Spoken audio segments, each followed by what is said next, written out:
Can't believe it's another year. Excuse my voice, I'm sorry if I start coughing, but I promise I am not contagious whatsoever. And I just joked, I kind of sound like Jim Murphy right now with this gruff voice. So I was joking at him. I went, okay, here we go. Anyway, welcome to another year. I was speaking to the coaches this morning, and as I was counting, this is number 33 or 34 for me, and so it's like you just keeps going and going. But as I was telling them, it's every year it gets better and better, and it's still exciting. I know a lot of you are in the same boat with 30 plus years, but it seems to every time August, into July, August roll around, we get excited again. So appreciate that. As you see, last week we unveiled a new website. And we also have unveiled a new logo for the NMAA. I went to our board of directors and told them the process that we were going through with this. I was on a national strategic planning for the National Federation, and there was a lot of people there talking about branding and branding yourself. And so I came back and started thinking about our logo, and we are known as the NMAA. And when you look at our old logo, there was not NMAA anywhere on it. It was New Mexico Activities Association, really small, had the Zia symbol. And so our staff would begin to talk about it. I met with the two past executive directors. I met with Dan Saul-Sweetle and I met with Gary Tripp, because I felt that that's where they had to have a say in it as well, because they were within the process. And within that, both of them and myself, we talked, and yes, we need to rebrand ourselves. We need to get it up to date.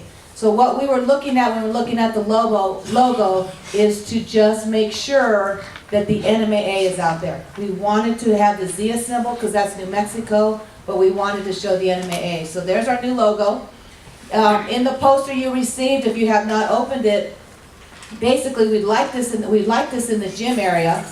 And what it is we also want to get out when we rebrand that the NMAA is not Sally Marcus and her staff. The NMAA is our membership, is you guys. And so that's where that poster is, that you are a member school of the New Mexico Activities Association. It is our schools that really govern the NMAA. I'm just hired to do what you guys have asked, to make sure we have level playing field, to make sure the bylaws are being followed. But you are the NMAA. So thus the poster. So if you can put that up in your gym with Compete with Class, that would be really, really good. We're going to go ahead, and there's a lot of slides here, and we'll move quickly. There's about 4 of us that are speaking. I'm going to turn it over to Tyler at this time so he can talk about the new website. If you're having any trouble, let us know. But it is a really good, you scroll down and see everything. We thought it was, we had a company design it. And so, further ado, I'm going to turn it over to Tyler, who has worked tirelessly on the website. So here's Tyler.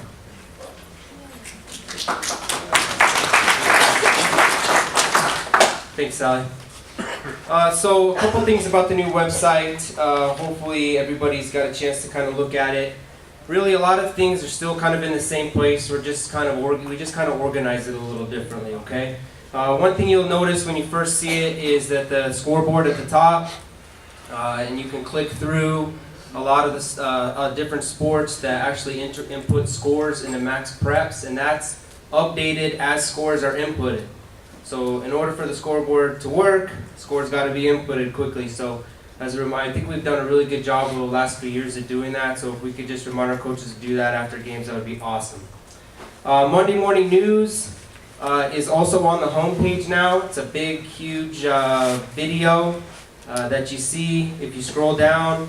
I will also email that link out weekly as well, but Monday morning news will be located, the video for each week, on our homepage as well. The one area that probably most concerns everybody in here is our admin hub, and that's right here in the middle here. The admin hub contains your 4 athletic directors link, forms, the handbook, eligibility information and all those forms, 8th grade participation form, all that's found under the admin hub.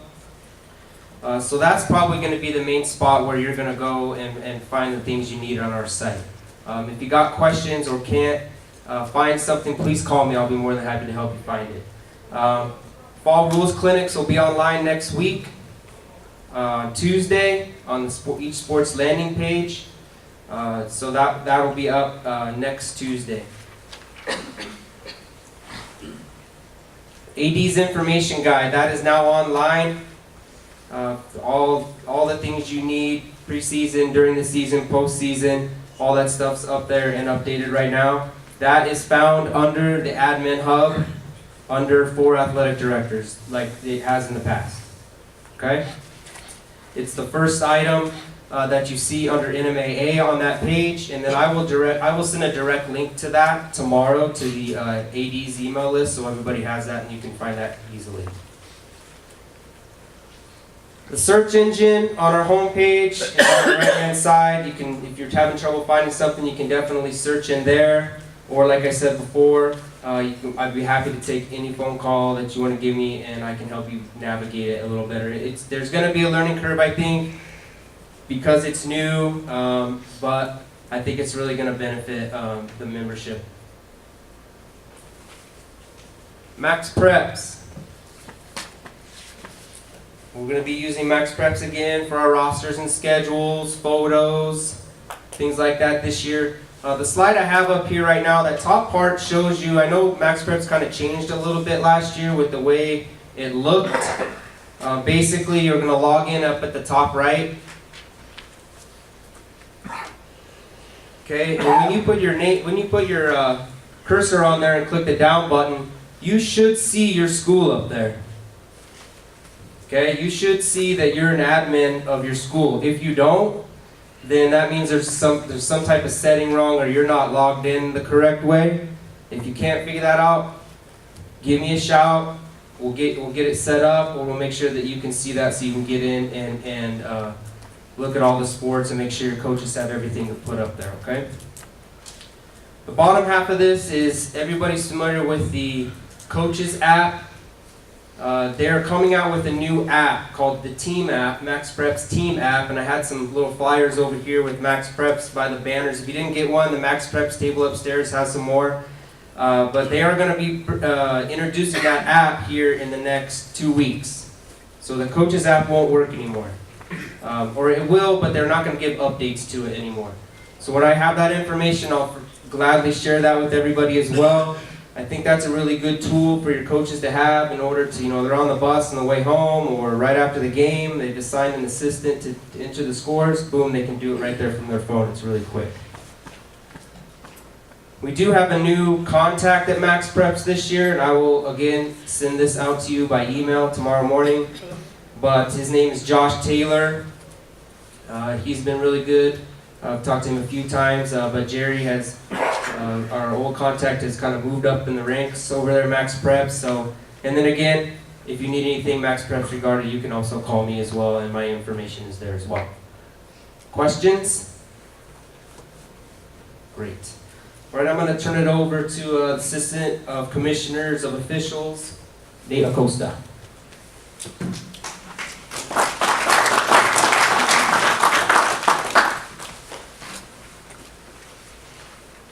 Time's a little short. Easy. Good afternoon. So, Nate, for those of you who don't know me, I am Dana's assistant. I'm about to finish my first year with the NMAA, and I must tell you that if you've ever watched a Sports Center commercial, our office is pretty much that. So, it's been a pleasure. Recruitment, how many times have we talked about that in the last few years? Dana and I were actually just looking at numbers, and over the last couple years, we're losing about 100 officials a year. We're at about 2,400 officials statewide, and these are officials that register for multiple sports. So we've tried to do different things. I know that before I moved up here, I was working with Karen Nugis in Gadsden, in the Gadsden School District, on recruitment. And so what we did was, she actually paid for 5 officials out of their athletic fund, and we reduced the rate to a $17 rate. So that's a $17 rate that will cover their insurance. We tried to get our local groups to work with them, mentor them, and try to build them. The other initiative is bring a friend. So our officials, we have our state clinic at the end of the week. So we are going to really put a lot of pressure on them to just bring a friend, mentor them throughout the season.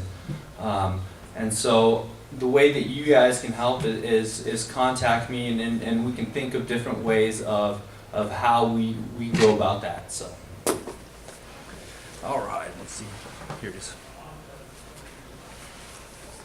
Arbiter stuff. Okay, I would imagine that a majority of you already have an Arbiter account.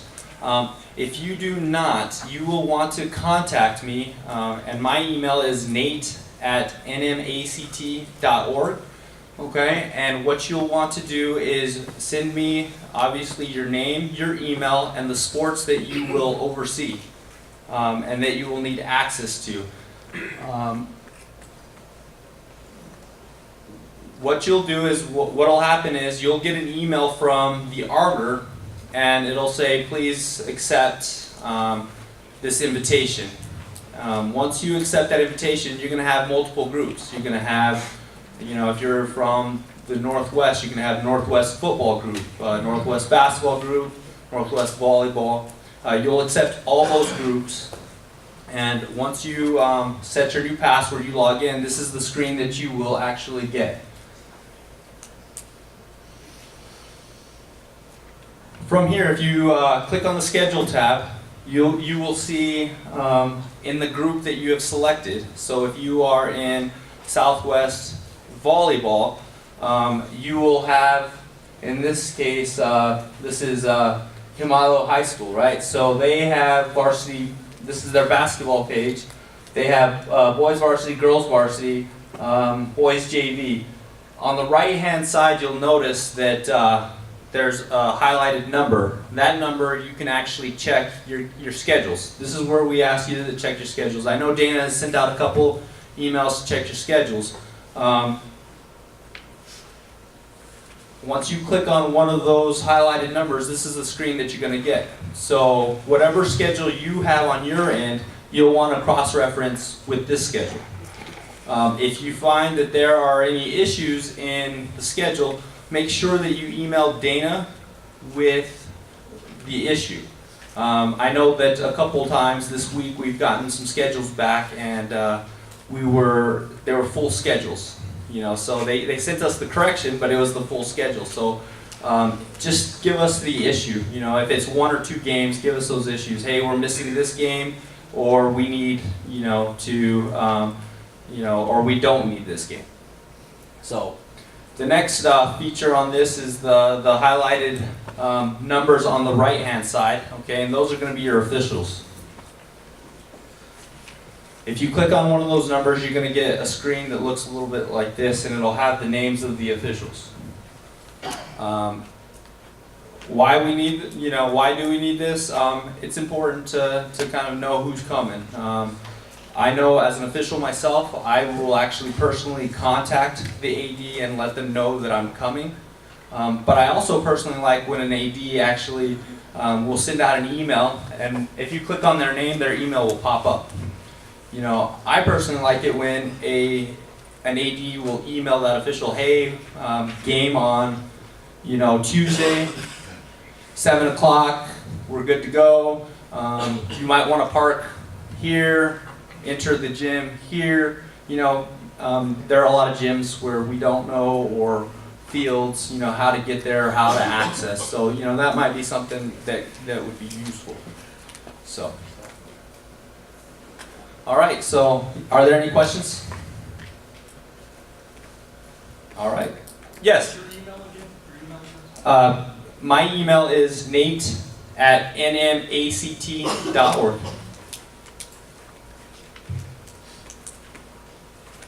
Good? All right, well, I'm going to hand it over to Associate Director Dusty Young.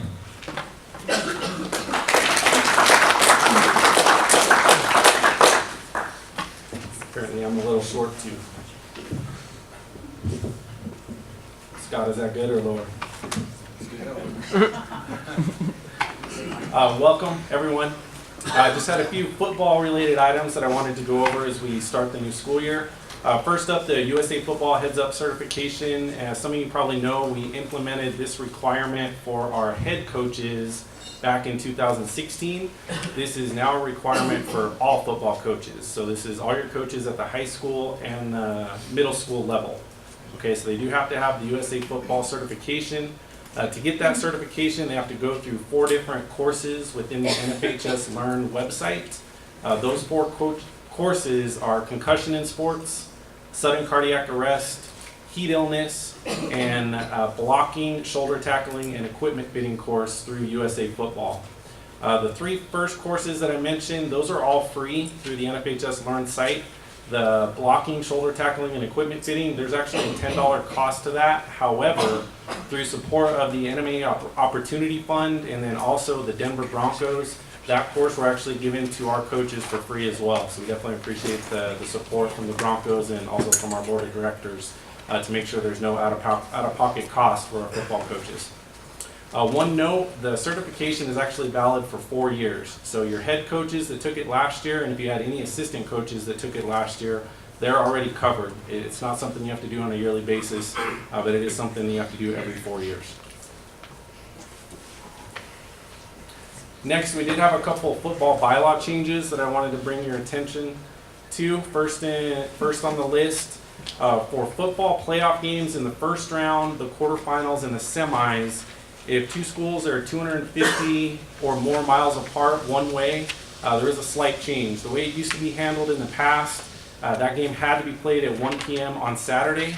The change this year, it allows an option for a mutual agreement between the 2 schools. What Sally and I have found over the last few years, there are a number of schools, especially at the small school level, where you may not be in session on Fridays, where you guys have requested to play that game on Friday anyway, and we're deviating from NMAA bylaws. So we figured it was probably best that we just make this change within our handbook. So if you have 2 schools that are 250 plus miles apart one way, you do have that option of mutual agreement to play on Friday. Otherwise, the game will be played at 1 p.m. on Saturday. And then next, we did add a bylaw regarding the use of an on-field electronic play clock. And it's not really a change through NFHS rules, but it's somewhat of a change for the NMAA. The NFHS has always allowed for an electronic timer for the play clock during football games. However, we've had some past precedent where that clock was only used if both schools agreed to do so prior to the game. That is now being changed. If a football stadium has the ability to use the 25-second play clock on the field electronically, they can do that. And the only time that they would not use that is if the officials deem it's being run inconsistently or if it's not operating properly. Okay, so and we're not making it a requirement that our schools have to have this. It's just a simple revision that if a school does have it, they can use it. Any questions on the football-related items? Well, like when the coaches do those 4 things in that NFHS platform, do they have to send those anywhere? Those will just stay on file with the school. And there are a couple options with this. You get a certificate of completion for each of those 4 courses. You can either collect all 4 of those, or once you finish that final course, the coach will get an email that says you are now Heads Up certified. Now, if you want to collect that email from them instead of the 4 certificates, you can do that.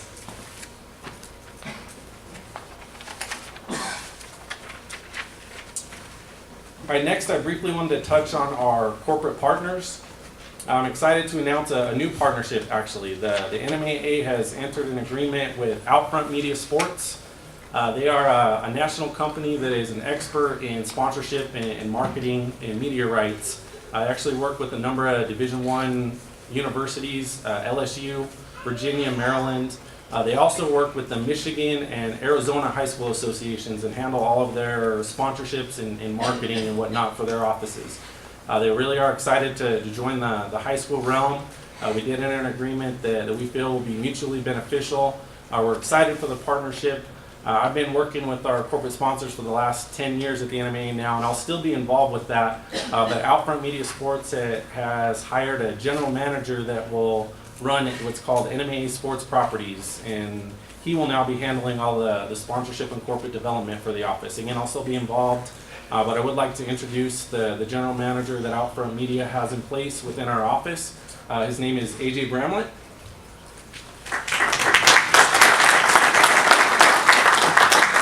And we're probably going to need a totally different microphone when he comes up to speak. But some of you probably know AJ. He is a New Mexico high school product. He played basketball at La Cueva High School.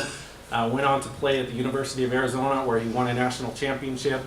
He's been involved with youth sports here in the community. He understands New Mexico sports, and we're really excited to have someone in that position that not only has the marketing expertise, but also understands New Mexico and what it is we do on a daily basis. So AJ will come up to the podium here in a little bit, but I also just wanted to mention a few of our corporate partners. We do have Graphic Connection here. They've been joining us for this meeting each year. They're our largest corporate partner. We appreciate all their support. They are our state championship souvenir vendor. They'll be addressing you all here in a little bit. Also Subway, New Mexico National Guard, Wilson, and the NFHS Network. They're some of our big partners. We of course have a number of others. If you ever have questions regarding hotels or some restaurants that are partners of the NMAA, contact our office. Myself and AJ will also be sending out information throughout the year. We try and do the best we can to find businesses that want to work with the NMAA, but also want to provide our schools discounts and such when you're traveling for various events throughout the year.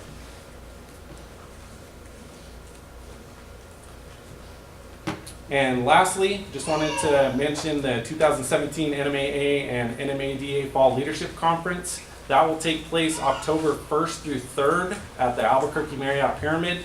No, that's a week earlier than normal, or a little over a week earlier than normal. The Balloon Fiesta is actually later in 2017, so our event will take place the weekend before the Balloon Fiesta starts. We did still secure a $90 rate at the Pyramid. So hopefully that will be good for our schools that are traveling for the event. It's a great professional development opportunity. The NMA staff works hand in hand with the Athletic Directors Association to put on an event that we feel has really become a huge success over the years. On Sunday, there will be a number of NIAAA leadership training courses. Monday, numerous breakout sessions. Also the NMADA social, and finally the fall luncheon. And during that luncheon, we'll also recognize our Directors Cup winners from the 16-17 school year. As you know, we did things a little differently with the Directors Cup this past year. We did keep a running tally. Hopefully that provided some excitement for that particular award. Would like to congratulate the schools that took home the first place trophy, or will be given the first place trophy in each classification. That's Cleveland High School, Los Alamos High School, Hope Christian High School. We had a tie, it was Albuquerque Academy. Sorry about that, Ann. Los Alamos was second, and she was trying to hound me for 100 points throughout the entire year, so I think that's why I had Los Alamos on my mind. So Academy was 5A, 4A was Hope Christian, 3A was a tie between Texaco and Pecos. In Class A we had Melrose, and 2A was Lordsburg. So again, congratulations to those schools. And finally for the Fall Leadership Conference on Tuesday, October 3rd, that will be our annual meeting of schools. That is the mandatory portion of the event. We'll have a couple breakouts in the morning before we get the State of the NMAA address and have our guest speaker. And again, that will take place on Tuesday, October 3rd. And that's all I have, and I will bring up Mr. Scott Owen.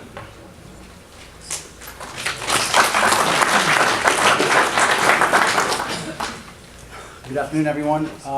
Just going to go over some quick sports medicine updates, reminders. Anything I go over will be on our admin hub of our new website. So just go into the admin hub, you'll find Sports Medicine Advisory Committee, and any of these next 5 slides, any of that information will be in there. We're first going to start off with our concussion law. For those that aren't aware, there was a change to the law over the summer, actually happened in the spring. So Senate Bill 38 is now going to require every student athlete annually be trained in brain injury awareness. Okay, so the course, the mechanism that we're going to use for that training for our schools is going to be the NFHS Concussion for Students course. Okay, and that course is right here. That is going to be different than the course your coaches are currently taking, which is concussion in sports. So this is specific for the student athletes. Okay, the course is about 20 to 25 minutes. It's online, it's free, and it's individualized. They'll take the course, they'll print a certificate, they'll submit it to you prior to participation. I know the question will come, can we take this as a group, in a group setting, you know, the whole football team, the whole volleyball team? For liability purposes and for individual accountability, if there's ever an issue with this law with one of your kids, you want to be able to fall back on that individual certificate. So we do recommend that you guys have this done individually, you have it done, and have those kids turn in that certificate individually. That is the law change in a nutshell. I know Sally spoke a little bit about it at the coaches meeting. Any other questions about this law or the change in it? Can we, for next year, can kids take it after like the April 1st deadline for physicals and everything? Can we do it then? I think the law, I have to go back, Keith, and look at the law. I believe the law says at the beginning of the school year or prior to participation. So I'm not sure, I mean, that's something we can look at, but I believe the law does state at the beginning of the school year prior to their first participation in the school year. So could we coordinate it with the physical? That's something we would have to look at, but I don't believe right now that latitude is in the law as it's currently written. I think we can ask, we will go ahead and ask that, because I think, as I told those coaches this morning, it would be easier for athletic directors if you brought in the physical and the certificate at the same time to get clearance in order to start practice or to try out. So I'll go and we'll ask, we'll have to go to the public education department and ask that question for you. So I'll get back to you as soon as we can on it. John? Is it in Spanish as well? This course is not in Spanish.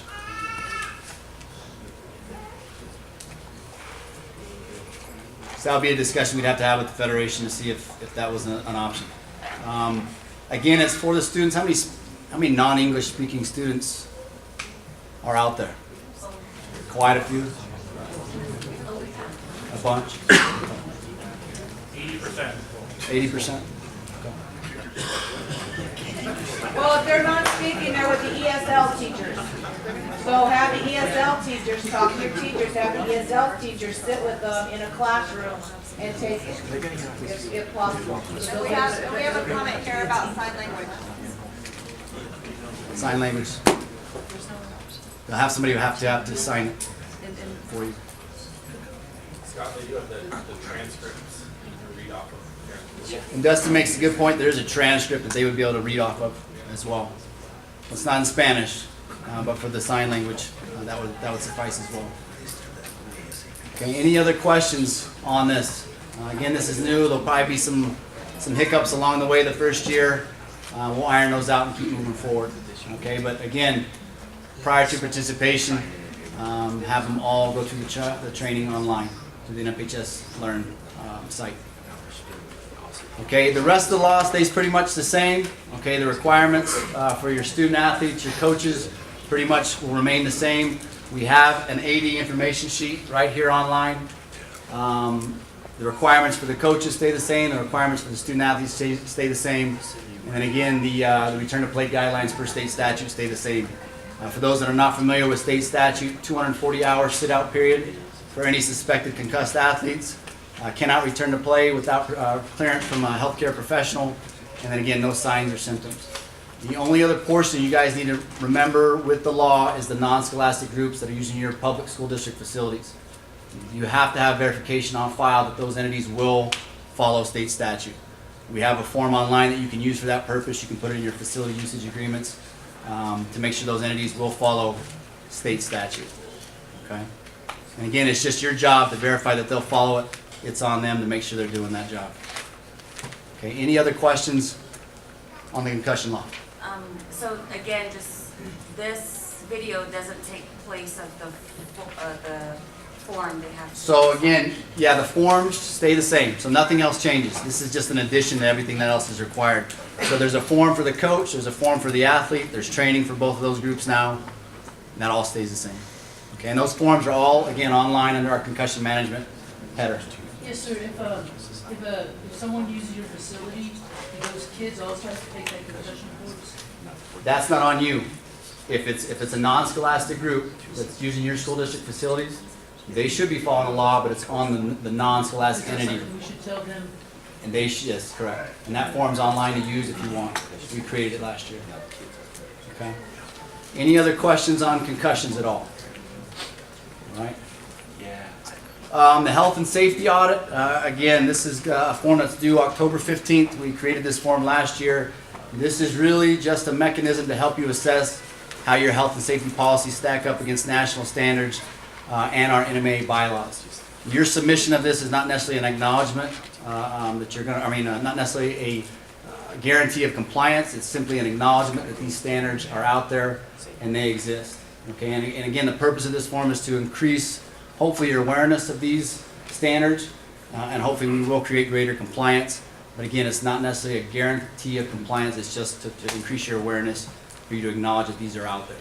And again, this will be due October 15th. You can send it in to Mindy in our office.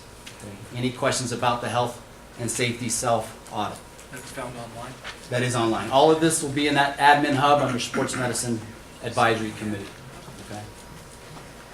The Anyone Can Save a Life program, we presented this program to you all last year as a quick and easy way to create emergency action plans in your schools. Having an emergency action plan is one of the 14 legal duties of an athletic administrator, so it's vital that these are in place for your different sport programs. Not only for the health and safety of your student athletes, but your overall liability. Okay, so again, if you have them in place, great. If not, we do recommend this program as a way to create quick and effective EAPs for all your different venues, all your different sports. Do check this out. It is online, and it's pretty easy deal to go ahead and create these EAPs. Okay, any questions on the Emergency Action Plan program? Anyone Can Save a Life. All right. And then following suit with that, we've also teamed up with Think Safe Incorporated to be our official supplier of AEDs for our member schools. Sudden cardiac arrest is the #1 killer of student athletes across the country. And it's been shown that every minute that goes by without CPR and without defibrillation, survivability rates decrease 7 to 10%. So it's important that these are in your schools and as close a proximity as possible to your athletic facilities. And again, I go back, if you have them, great. If not, we do recommend Think Safe. We've been able to secure significantly discounted rates for our schools. So if you're interested in getting a discounted AED, contact Think Safe. Michael Heil is our contact there. Tell them you're an NMAA member school, and they will get you the NMAA member rate. Okay. Any questions on Think Safe? All right.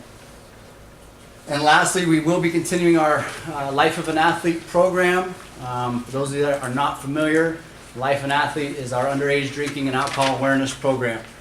We have it in partnership with the DOT. It's been going on we'll be starting our 9th year with this program. We have online courses. We have a middle school course. We have a high school course that outline the dangers of drugs and alcohol, and also how it affects your athletic performance. So do check that out if you're interested. We will also be going around to schools again this year, presenting this program in person.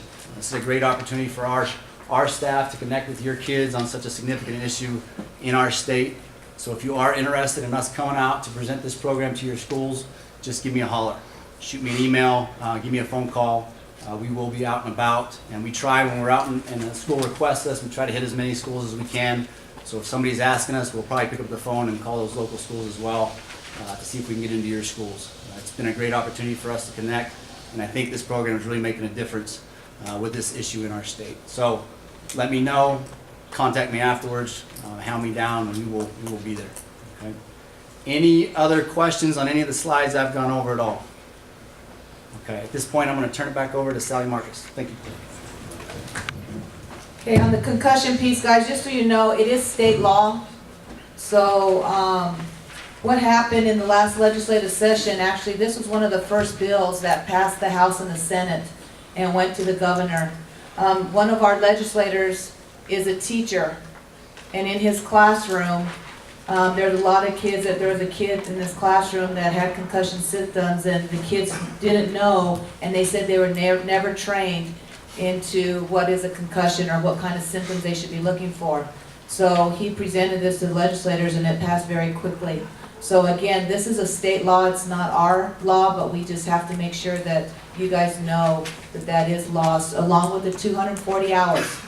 You have to remember, work with your coaches, because as you know, when that star athlete has a concussion or symptoms, some coaches will try to hide it, okay, and say, oh, you know, that he didn't have a concussion, this and that, but we got to think about what's important for kids with that. Okay, going through classification and alignment. Where we're at with classification and alignment, some of it has already been passed to the board of directors. 5 classes starting in 2018. The classification alignment committee has done a great job. They worked, guys, I'm telling you, they worked 20 months on classification and alignment. So everything that's coming out is something that has really been studied. We've looked at other state associations, we surveyed, we asked you guys what you want. We're going out with 5 classes. Football is the same as far as how many classifications. If you can go online or if you want to email me, I don't know the exact numbers. I think football is 1450 is the cutoff for 6A. And then if you go into the 5A class for the other sports, it's 1300 and above. So there's a breakdown. It is in our bylaws, not in our bylaws, in our board minutes, what has been voted on. So we're just waiting now. Remember, what we voted on was an 80-80 40-day count. So we have the 2 80-day counts. The 80-day count from this last year, which is 16-17, and the 80 from 15-16, we have those counts. Now what we're waiting on to classify you is the 40-day count from the 17-18 school year. Once we get the 40-day count in October, then the districts can be made up as far as with the alignment goes. And we are going districts. The conference model did not pass, so we are going to districts. And if you have any questions, and I know I should say this, if you have any questions, I'm going to be inundated with emails, which is fine. If any doubt, make sure you email me, and I can kind of tell you where you're kind of at in those situations. For some schools, the 40-day count is going to make a difference when it comes to the 3-year average. So that's why we can't break it down until then. Online eligibility. We have our 8th grade participation forms. We rolled that out last year. For some of you, you liked it, some of you didn't. But what it did do is it got the parents in the office. You could communicate with the parent that if they're going to play at the 8th grade level at the high school, they're making their open enrollment choice. Make sure you get these forms done. It's very simple. Once you get it in online, it goes to Alyssa, and then we will send you back an email that they are ready. 8th graders should not participate in a game or a scrimmage unless they have this on file. So need to make sure you get these. So once the coach is saying, I want this 8th grader up, then you need to make sure the form's filled out. Questions with that? New rule with 8th graders, and I don't know if it's on this slide or if not, it's not. New rule for 8th graders. 8th graders playing up at the high school level, if they are not in that institution, in that building, that they are only eligible at their home attendance zone school. That is going to affect a lot of 4A, 5A, and 6A kids. So make sure those 8th graders, so for an example, I'm going to use Farmington as an example. They have a middle school that feeds into PV.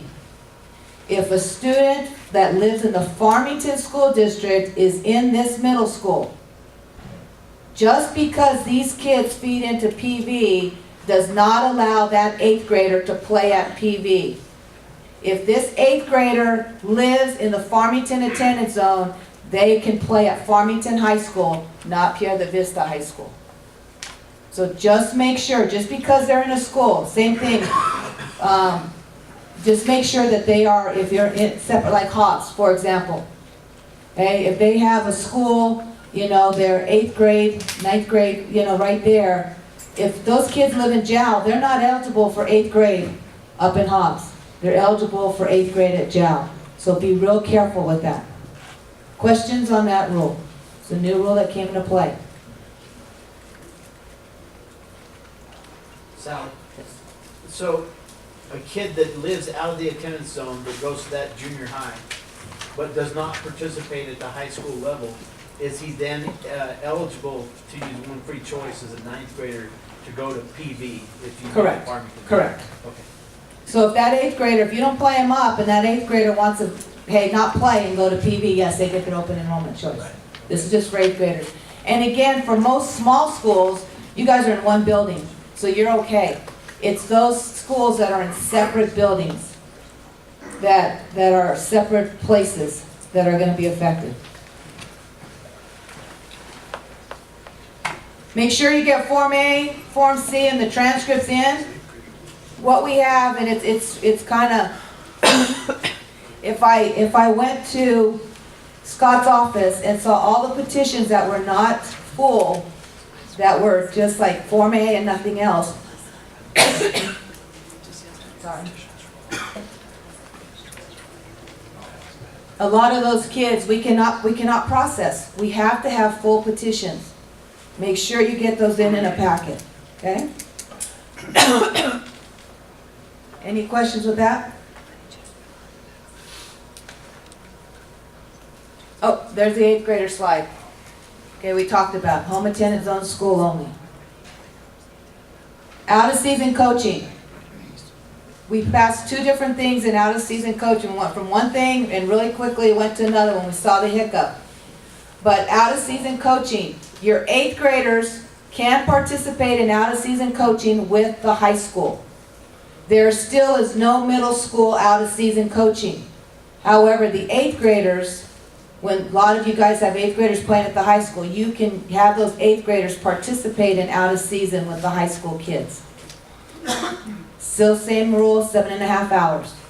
Okay, so seventh graders, middle school, no out of season coaching. New rule, this past started I think this year, non-member private schools are eligible at the home attendance zone school, just like homeschool students. Now where you are going to see this more than anything else is at the middle school level, because you have all those tiny private schools that are small and then they don't have high schools. But there might be about 4 or 5 private schools. I know there's one in Hobbs. Let's go back to Hobbs. That small private non-member school in Hobbs, if you have kids from JAL, Eunice, or whatever at that school, they're not eligible at Hobbs. They're only eligible at their home attendance zone school. They would have to go back to Eunice, JAL, or whatever in order to participate. Just because it's located in a town does not mean those kids are automatically eligible. Home attendance zone only.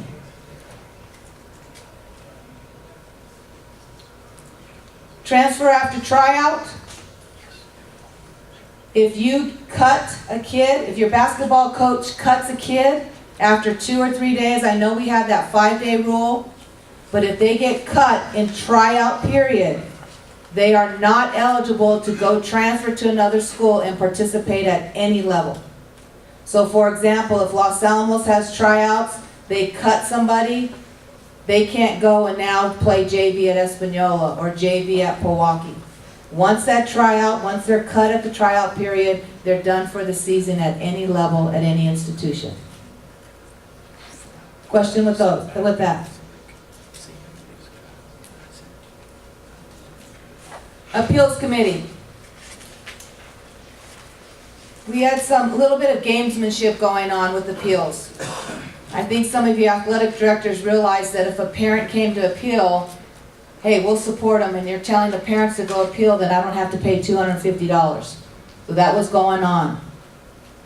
On the appeals committee, there still is a $250 fee. But if there is a parent appeal, the athletic director or school representative still needs to be in the appeal, and they need to voice their opinion that they are not in support of that appeal. So if you're in support of an appeal, you need to do it by the school. If you're not in support and the parent's doing it on their own, then you still need to come to the appeal, and you need to say that we are not in support of this appeal. On the board level, same thing. And now there's a $500 fee for appeals to the board of directors. So we were getting it. So if you really believe that the appeals, it should be appealed, then you've got a fee following. Now, if the appeal is modified or overturned, if you have a good case and it's modified or overturned, then there will not be an appeal fee. Okay, so just make sure that's the same concept that I had with the appeals committee. What was happening is before board meetings, because it was free to the board of directors, we were, and I'm not exaggerating, sometimes we'd have 6 appeals before a board meeting because people were just going to the next level just because it was free. I might as well go try. Okay, I can tell my kid I was trying. So basically, guys, look at the case. If the case is appealable, then go ahead and appeal. If it's not, you need to be strong and you need to tell your parents no, that it's not appealable, that we're not going to appeal. You need to make sure they're aware of that. Any questions about the appeals? Yes, Wilson? So if we don't agree with the appeal and the parent goes, I still gotta go? You just have to call in. Okay. You don't have to physically go. We'll give you the call-in number, and you have to say, you know what, I'm not in support, and that's all we need to hear.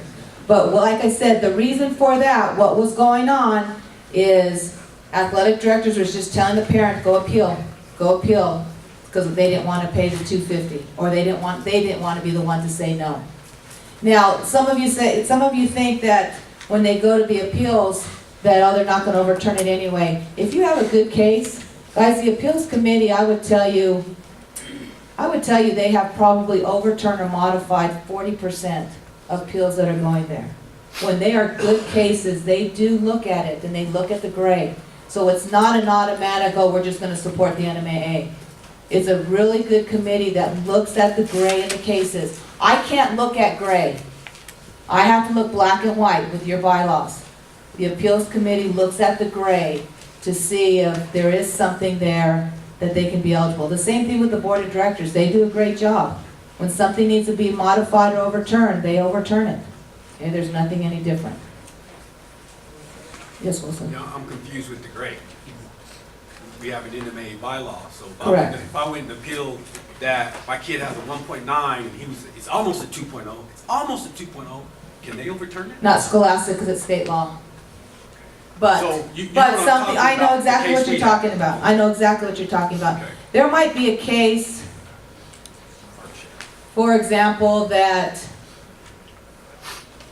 came to me first, and it was like a transfer case, and they didn't go to the hardship committee, okay? It came to me, they were trying to get eligibility, they were living with grandma.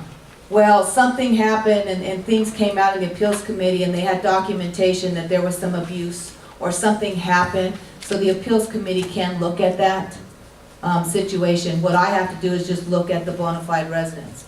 Now, some athletic directors, you know, we have a hardship committee. And that's another thing, is make sure you have a true hardship before you go in front of the hardship committee. I know it's hard to say no to parents, and I know it's pushy, whatever, but before you say, oh, let's try hardship, because you don't want to say no to a parent, I'll be the bad guy and say no. So have them call me, and I can give them the rule in the case. So when they're doing the hardship, I've got one that they just recently got divorced, and they're going hardship from private school to public. Will they look at still both parents' financials before they? Yes. Okay. They'll look at both parents, and so both parents have to submit the financial portion of it. And how many, Joe, what do we have tomorrow, 7? That's 7. We have 7 already at the end of July for the hardship, and we're backed up. So for some of you athletic directors that get frustrated because you want them to hear it, and I got my paperwork in, we try to get the fall sport kids done. You know, some of them are trying to do hardship for basketball. Well, we have a couple more, 2 or 3 more before that. Yes, Wilson? So, when we send you the Form C and the school says they're gonna appeal, and it's what you and I, the conversation you had, and the appeal committee's there and the parents are there. But not the school that says that kid should not be playing. Y'all don't even call us. Correct. Why? Well, I have a sticky on my desk that I am going to go to legal counsel, our legal counsel, to find out, because I have a problem with that. What he's talking about, and these are cases, and Joe and I had a conversation just yesterday, I think, about it. What's going on is we have cases where they're usually, and it's usually a bullying case, or a coach abused me case, or a teacher abused me case, and they're trying to transfer. And so I rule no. or the hardship committee rules no and they want to appeal. And even in the hardship committee, what happens and what he's talking about that we need to fix is it's all one-sided. You only hear the receiving school's testimony. You do fill out forms, the checklist for hardship or whatever, but you never go back to, is this really true? And so we're going to talk to legal counsel about how can I get documentation from the sending school and give their side of the story as to what's going on. And so I'll have to work with Mark Geiger on that to see where we are legally in order to do that. But we do have a problem with that, it seems to be one-sided, and we need to fix it. Any other questions? Spirit. My spirit world here. Make sure athletic directors that they are licensed and make sure they are ACA certified. And I know sometimes spirit is in the back of your mind, or it's actually in the forefront because you have the parents to deal with on a daily basis, one or the other. But make sure that you're ACA certified. It is a safety course. And if something happens with those kids, at least you guys are doing your due diligence to make sure they've been through safety. The liability is huge when it comes to liability. So Spirit tends to have tumbling coaches and choreography and everything else. Anybody in the gym working with your kids, make sure they are licensed and certified with ACA. It is your responsibility to make sure, just like you do with the pole vault, make sure the pole vault coaches are certified. Same type of thing. Make sure they're certified. I gave Spirit a little spiel. They had their clinic on Sunday, and my last part of it was, have we created a monster? And that was the last slide, because I talked about Spirit as a sport, but I talked about and I pleaded with our coaches that we're losing what cheerleaders are actually supposed to be doing on the sidelines, cheering at games, being that ambassador at schools. I even talked about, I remember when I was playing, we'd get little baggies, little goodie bags, for a big game. All that signs in the schools, all that has been lost. And so we're trying to bring that back with our spirit world. And so I gave them a little bit of a talk about that. But you as athletic directors, just because they're a sport does not mean that they do not have to cheer at your basketball games or your football games. Okay? You can dictate what they do. You can dictate the games they go to, and you can tell them that they have to go to all that stuff. So don't let them tell you they don't have to. Okay? It's up to you guys how you want to handle it. Meetings. I'll be out and about like I was last year, the past 4 or 5 years. Here's a schedule for the regional meetings. September 6th. Is this up on the website? It will be, yes. On September 6th, what I do is I do these in conjunction with CES meetings. CES is going to be in Bloomfield on September 6th. We have a commission meeting on that day. So what I will do is I have sent an email to CES to see if they'll change that date. If not, I'll go up to Bloomfield either the day before or the day after. But we cannot do that on September 6th. But I'll put those on the website. Rookie AD meeting, August 2nd, next week. So rookie ADs, we have a lot. Joe's going to talk a little bit about the mentorship program.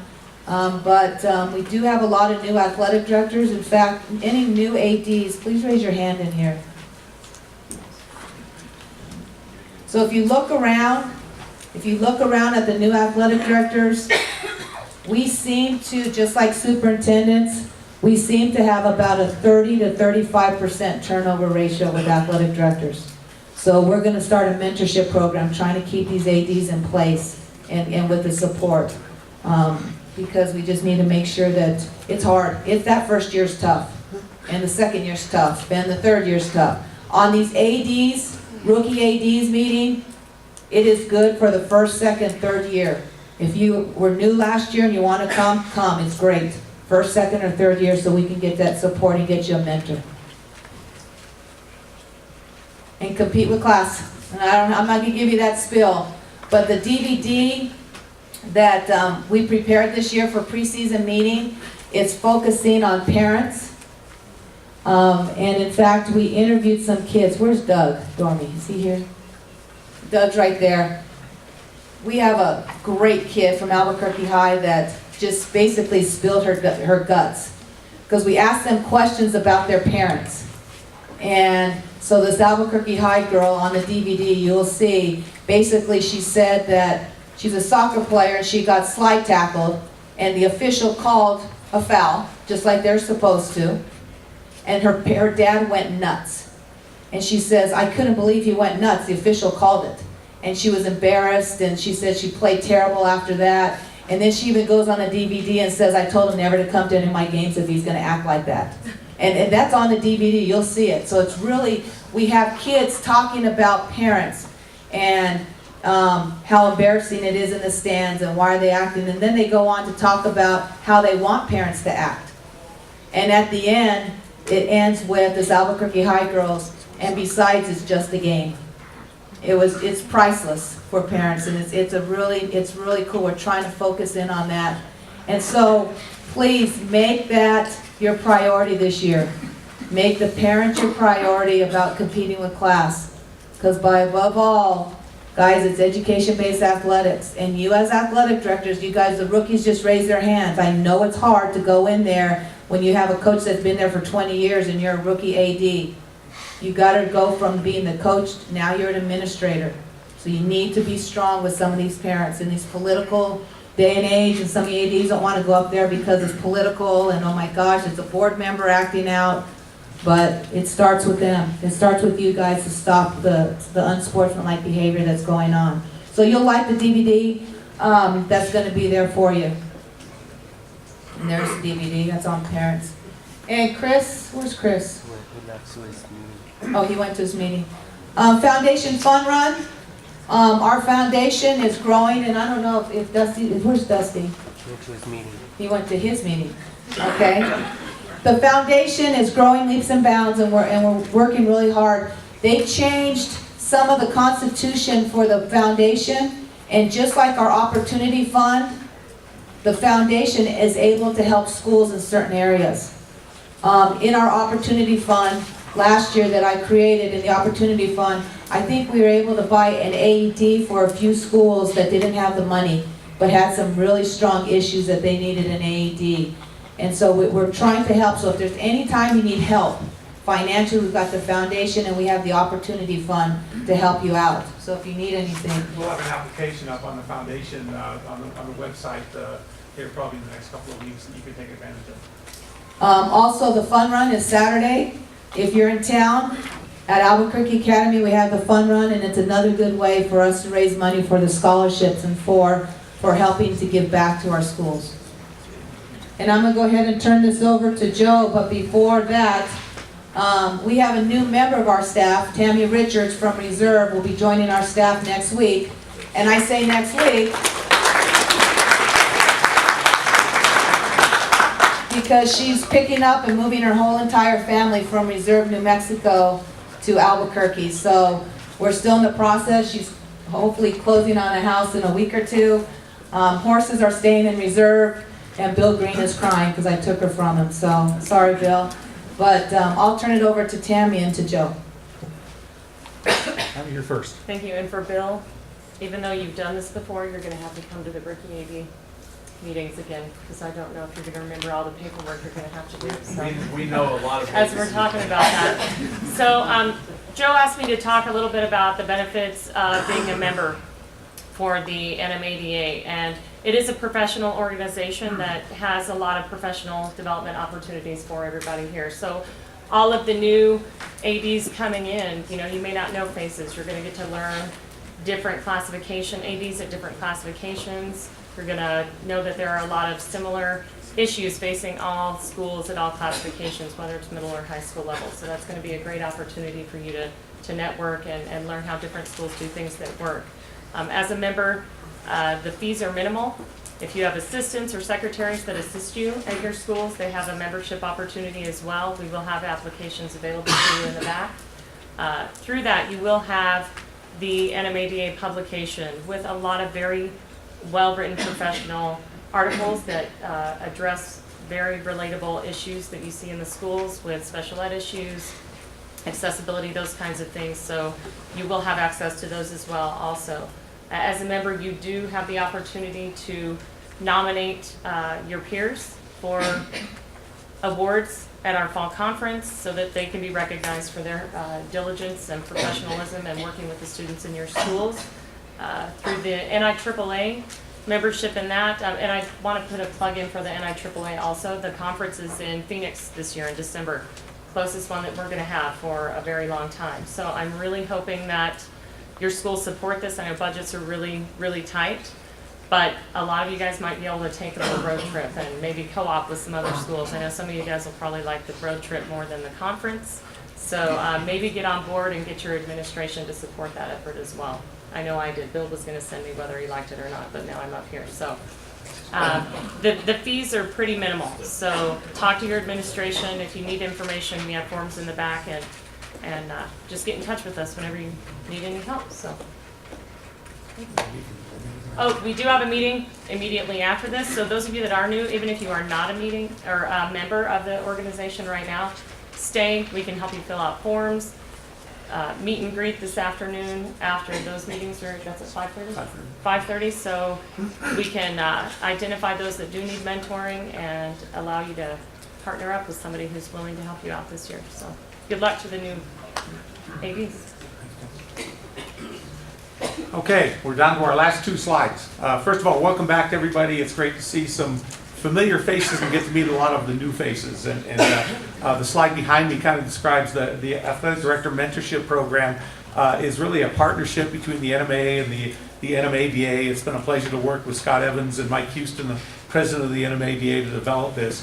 I've been tracking for the last 5 years since I've been at the NMA our turnover in athletic directors, and Sally stole a bit of my thunder and gave you some statistics, but we are turning over our athletic directors at an alarming rate. And I think you guys, all of you professionals out here, can recognize the fact that your position, the athletic director, really is such an important role within your athletic department, within your school, in terms of providing stability and high standards and expectations for not only your coaches but for your kids. And when you have that much turnover, it really does create chaos. And so we're trying to take the lead on this, and all of you that have been in the position for at least a year, I think, know how difficult this position is, that it's getting more and more difficult over the years, just the regulatory requirements. A lot of the things we talked about tonight are they just sort of scratch the surface of what an athletic director deals with. That having been said, it's I think all of you would agree it's probably the best job you've ever had, and there's so much reward to it in seeing kid success and program success. So we're trying to do our part and provide education especially for our young and our newer athletic directors. And we call them rookies, and Sally was right. First couple of years, there's that big learning curve. So what we've done is we reached out to the membership of the NMADA for mentors, for veteran athletic directors to serve as mentors for our rookie ADs. We've got a committee as of right now of 15 veteran educators who will serve as mentors this year.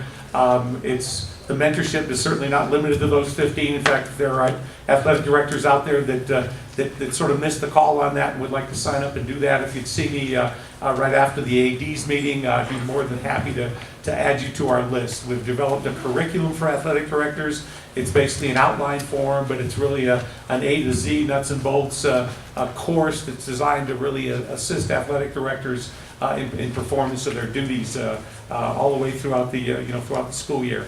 And to just make things easier and make those first years and those transitional years something that they can manage and they can handle.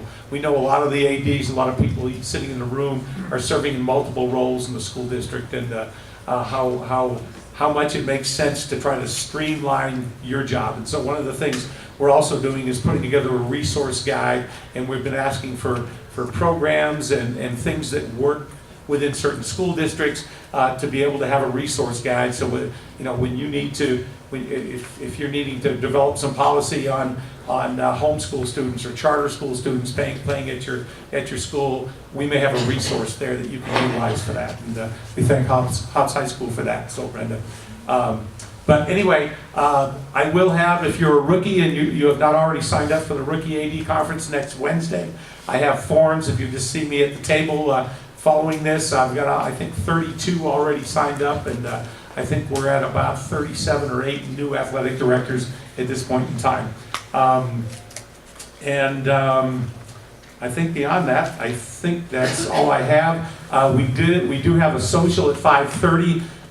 We'll have the NMADA meeting following our meeting here in just a couple of minutes. And then Mr. Birmingham, the baseball coach at UNM, who you don't want to miss, is giving kind of a keynote upstairs. So go to Mr. Birmingham's keynote, and then all the rookie ADs, if you're still around, come on down. We're just going to have a little social with some refreshments and hors d'oeuvres, and hopefully some of the veteran athletic directors. It's just a good chance to meet and greet and become familiar with. So anyway, thank you, and I'm going to turn it over to our new corporate guru here, Mr. A.J. Bramlett.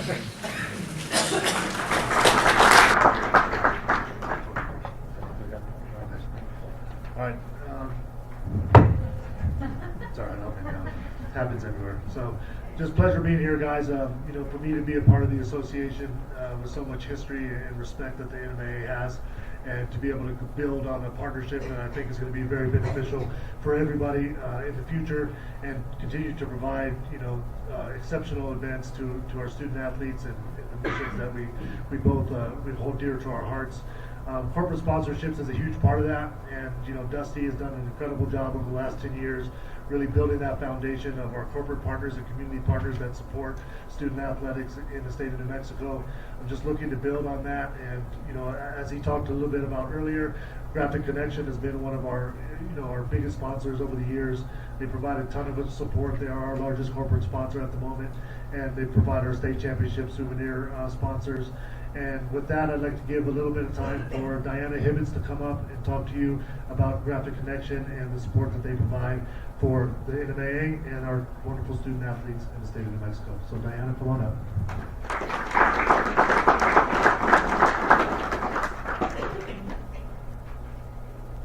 Hi, I won't take much of your time, but if you don't know me, I am Diana Hibbets with Graphic Connection. A lot of you might know my boss, Scott, but he is gallivanting with his family right now, so couldn't make it. But I just want to say I am at, or not necessarily me, but our staff is at every single state championship event here in the state of New Mexico, from chess all the way up to the bigger basketball events. If there's anything you need, please do not hesitate to find myself or David, who was here, had to just leave to go sell at All-Star Tournament game. But let us know whatever you need. Let us know who you are, and we'll be glad to take care of you, your coaches, anybody that needs it. As well as before and after the events, if you have any questions or comments or concerns or suggestions, anything, please call me. My card is over there on that table next to all the free goodies we brought today. But anything, I'm open to any suggestions that we have. We love our partnership with the NMAA. So the only other thing I wanted to touch on, if you guys needed any fundraising opportunity, we have kind of amped up our online store presence. So it's a great way for you guys to make money for any department in your school. So just reach out to me. I give you a spiel, but if you're interested, let me know and I can give you the spiel then. And that's it. And so there's still some leftover merchandise over there if anybody wants any. But like I said, Diana, if you guys need anything at all, okay?